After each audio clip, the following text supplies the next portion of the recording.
Hi everyone, I'm Arthur, and here's the 7 best piano chord patterns you need to know as a beginner. These show up in countless pop and rock songs. I'll break each one down, show you how to play it, and give you an example song where it's used. Let's jump in.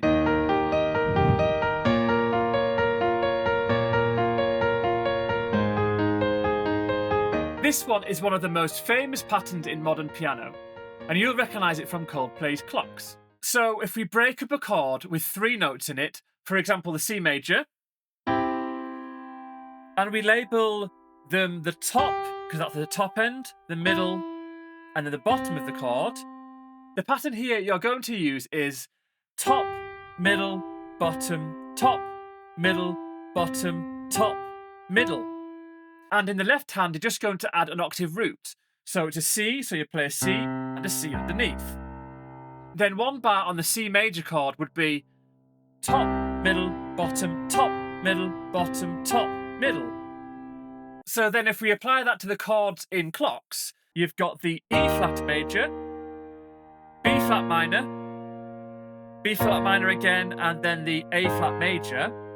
And then if you apply that pattern to the right hand, top, middle, bottom, top, middle, bottom, top, middle. And then it just carries on with the same pattern.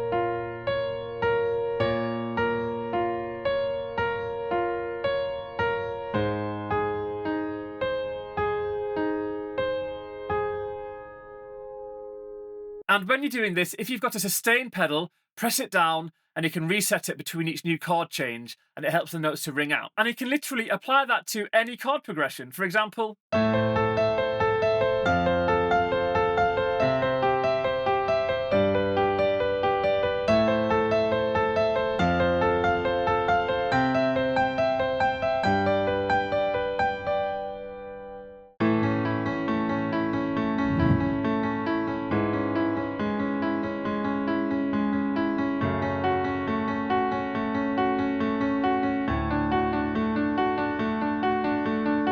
this is a classic ballad pattern, and you play it by breaking up the chord in your right hand, bottom, middle, top, middle.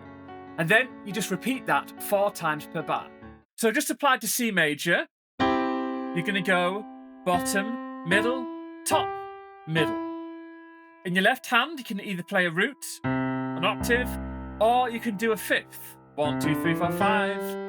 So 1 bar on a C chord would be bottom, middle, top, middle, bottom, middle, top, middle, bottom, middle, top, middle, bottom, middle, top, middle.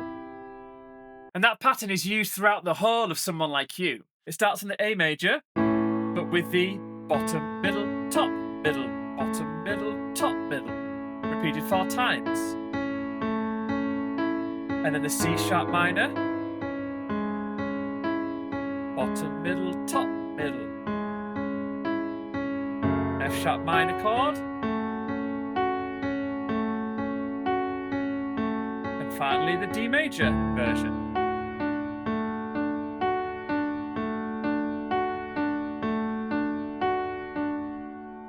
And like all of these patterns, you can apply them anywhere on any chord progression you want.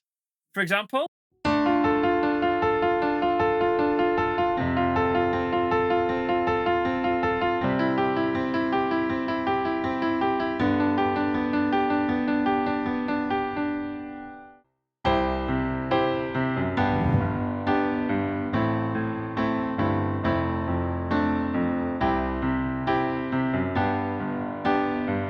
this one uses a simple rhythm in the right hand, playing on the main beats 1, 2, 3, 4, but we're going to change the chord every 2 beats. And in the left hand, you're going to rock between the octave root underneath to add some movement. So if we just use some simple chords, F, C, A minor, and then G, the pattern is you play together, then your right hand root plays up an octave, and your right hand plays again, and then your left hand goes back down. So it's going.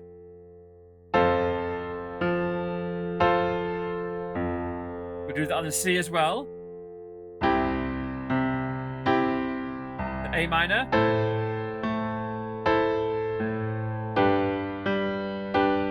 A bit faster.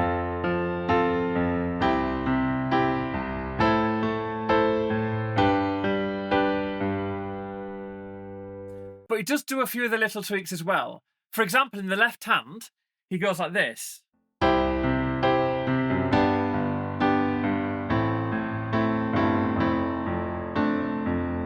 So you might notice that he's doing this little left hand move there, and that is a chromatic transition. So if you're playing from a C to a G, you can move 1/2 step below to the target note, or 1/2 step above to the target note. And then he's quickly playing the F sharp, and then back onto the chords.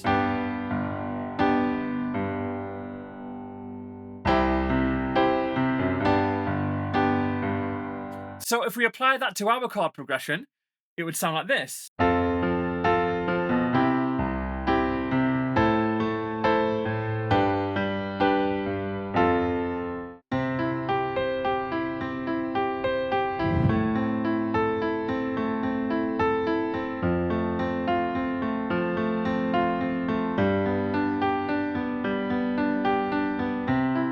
Now let's step into 6/8 time, which is when you count in groups of 6.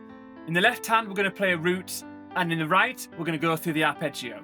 So if you take the chord from Unchained Melody, playing on the C major, your left hand is playing the root, and your right hand is going to break the chord up, playing from the bottom, middle, top, and then you're going to go up to the octave above, the C, and then come back down the same way, and then you're going to repeat that pattern again,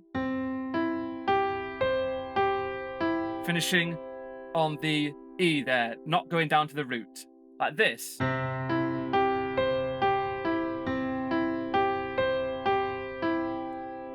And then you apply that to the rest of the progression. On the A minor here, then the F, and then the G, and so on. And those arpeggio patterns are everywhere. For example, you could take the same pattern, but just chop it in half, doing this. So just up and down the arpeggio once, and you can play something like House of the Rising Sun.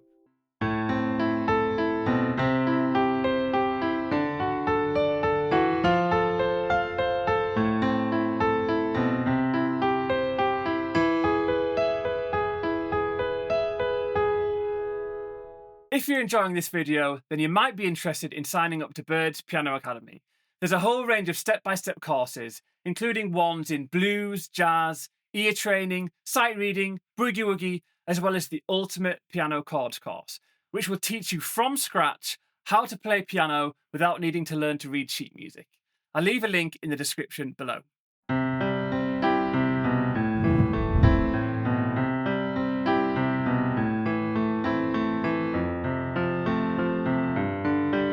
Here's another pattern that uses groups of 6s, but this time the left hand does a bit more of the work. So your left hand is going to play the root, the fifth, and the octave. And then your right hand is going to finish off the chord. So if you're playing a C major, your left hand thumb is playing the root of the C, so your right hand plays the third and the fifth of that chord. So it's going to go, and then you come back down with your thumb, and then back down to the fifth of the chord there on the G, like this. And if you count it, you'll hear the 6s. 1, 2, 3, 4, 5, 6. And if we play through the first part of the Hallelujah chords,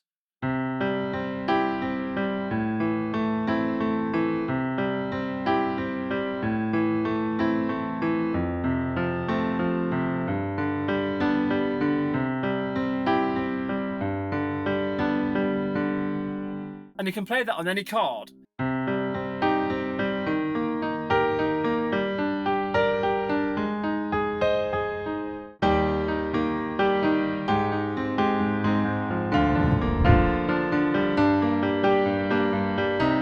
This one is used a lot by Elton John in Your Song. He does tend to vamp around a bit and mix the rhythms and patterns up, but it's Elton John, that's what he does. But what I'm about to show you is the basic idea. So I'll show you it on the C to start off with. So your left hand is going to play the full octave root underneath. And here's the pattern. Your left hand holds underneath. Your right hand is going to play the octave. And then it's going to go through this pattern. The top of that triad, the middle, top, and then middle, bottom. But this rhythm is going to make the difference here. So you're going to go like this. So you're going to hold on that second G. One, and, two, and. And if we just apply that to a simple C, G, F chord progression, you'll see how it sounds.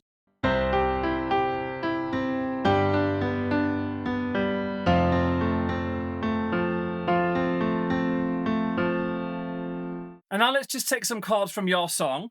The E flat major, A flat major 7, the B flat with a D in the left, and then the G minor. But we're going to apply that pattern and you'll see how it gives it that Elton John vibe.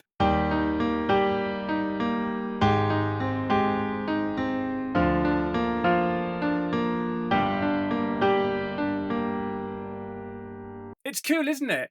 If you were to be reading the notation for that, it might be quite hard to play. But if you practice that pattern and then follow the chord symbols, you'll find it much easier to play. And there's lots more chords and patterns in the Ultimate Piano Chords course that I mentioned earlier. Again, the link is in the description below.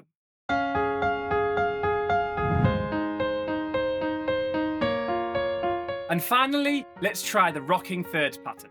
So again, using the C major as an example, with this one, your left hand is going to play the root again. Your right hand is going to rock between the third of the chord and the fifth of the chord. But the trick with this one is you're going to invert that third. So you're going to play the E, the third there, an octave higher. So it's a third, but you could also call it a sixth. 1, 2, 3, 4, 5, 6. And then you just rock backwards and forwards between them. 1 and 2 and 3 and 4. So we've got the 3 notes of the chord, but they're just displayed across the keyboard, root, fifth, and then third above. And then you can play that around on the piano and it sounds really nice because the harmony above there with the third sounds beautiful.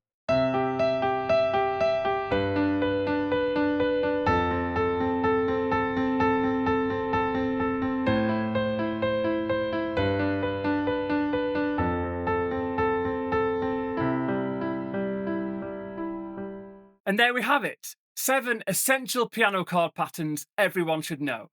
So, which one are you going to try? Let me know in the comments below. And if you enjoyed this lesson, you might want to watch this one, where you will learn 3 of the most beautiful chord progressions.